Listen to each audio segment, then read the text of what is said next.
আসসালামু আলাইকুম গাইস। আমি এই মুহূর্তে আছি একটি মাদ্রাসার সামনে, একটি সরকারি একটা প্রতিষ্ঠানের সামনে। এখানে আমি ড্রোন শুট ভিডিও নিতেছি।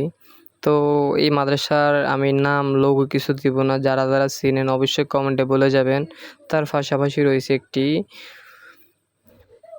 স্কুল।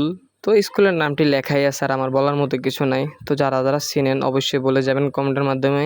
আর যারা কিনা এই স্কুলে পড়াশোনা করতেছেন অবশ্যই আমার এই ভিডিওটাকে একটু বেশি করে শেয়ার করে দিবেন। কারণ আর তাছাড়া আমি এর পাশাপাশি নিয়েছি আপনাদের গ্রামের একটি দৃশ্যের ভিডিও নিয়েছি। তো ওইটা কেমন হয় অবশ্যই বলে যাবেন। আসলে আমি ভালো ভিডিও করতে পারি না, আমার দামি ফোন নাই তার জন্য, ঠিক আছে? আমার ড্রোন আছে, ড্রোন দামি, হ্যাঁ, কিন্তু আমার ভালো একটা ফোন নাই, তার জন্য আমি ভালো ভিডিও করতে পারি না। তো ভিডিওর শেষে আমি আমার একটা পেজ খুলছি, ফেসবুক পেজ খুলছি। তো ওইটার লোগো দেওয়া আছে, আর ওইখানে ড্রোনেরও ওই লোগো দেওয়া আছে। তো দেখেন আপনারা মার্কেটে ইউটিউবে সার্চ দিয়ে দেখেন যে ওইটা কেমন, ড্রোনের প্রাইস কত বা ড্রোন কেমন। আর তাছাড়া এই ভিডিওটা একটু যদি ভালো লাগে বা একটু বেশি করে শেয়ার করে দিবেন। আর অবশ্যই ভাই, যারা আমাকে ভালোবাসেন বা আমার ভিডিওগুলো ভালো লাগে দেখেন, তাহলে অবশ্যই আমার পেজটাতে গিয়ে একটু ঘুরে আসবেন। ধন্যবাদ। আসসালামু আলাইকুম।